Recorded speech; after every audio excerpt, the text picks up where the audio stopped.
Our GoPro Hero10 action cam review from a motorbike riding perspective. Long-term viewers will remember I thought the Sony X3000 was a better action cam many years ago. But we think GoPro has been the industry standard for at least 6 years now.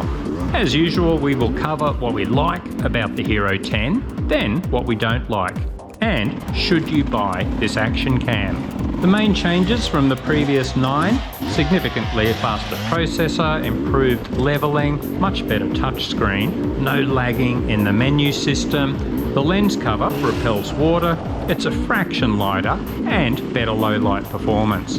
All of these changes are good from a motorbike perspective. If you use 4K resolution, then 120 frames per second is brilliant for slow motion. The horizon leveling now works up to 45-degree angles instead of 27 degrees on the previous model. The touchscreen and menu system works much better than the Hero 9, a real bonus when you stop riding briefly to change settings. What are the features we really like? GoPro has really nailed the stabilisation. They claim it has improved, but last year's model was so good we can't really pick the difference other than the horizon leveling. It works brilliantly whether you are riding over rough terrain or walking around to film the action.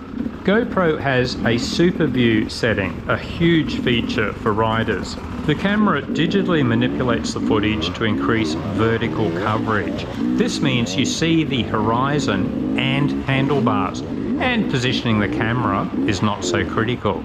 See the difference with the standard wide view? It's far less immersive when you rarely see the handlebars. There are almost no glitches or problems with the Hero 10. In the past, GoPro has often been accused of releasing cameras too early. Buyers encountered multiple problems and had to wait for updates to fix them. The good news, it seems the only real issue with the GoPro 10 was overheating, and an update was quickly released to fix the problem. The audio has been very good on recent models. The wind reduction feature works quite well. I actually record all my narrations using the GoPro now. Tweaking the EQ in post-production always delivers great results. Video quality, it's the industry standard, at least for action cams. I usually use GoPro's Pro Tune setting. This provides a high quality file which can then be adjusted in post-production. I usually add sharpness, saturation, and adjust the color curves. However, like any action cam, the GoPro is limited by its small sensor. The quality can drop rapidly in low light conditions or when you have a lot of contrast with sun and shadows in the forest.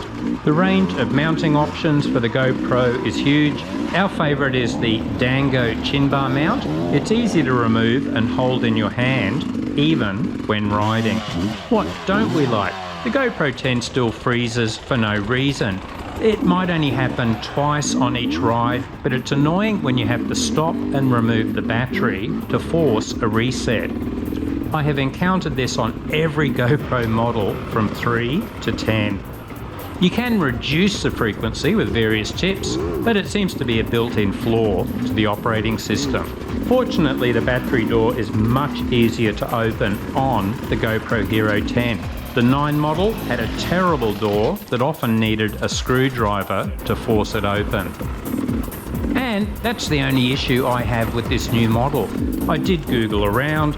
Despite the firmware update, some users still say they can overheat the camera when filming long clips at maximum resolution in warm weather. But I've never encountered this with years of using various GoPro cams in summer temperatures.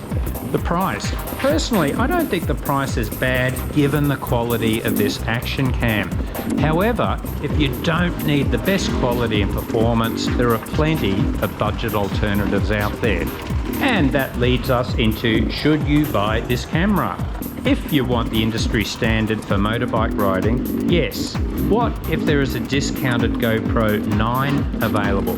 Personally, I would still choose the 10. There are a significant number of improvements to make it worth the extra money. What action cam do you use? Is it working well for you? Let us know in the comments.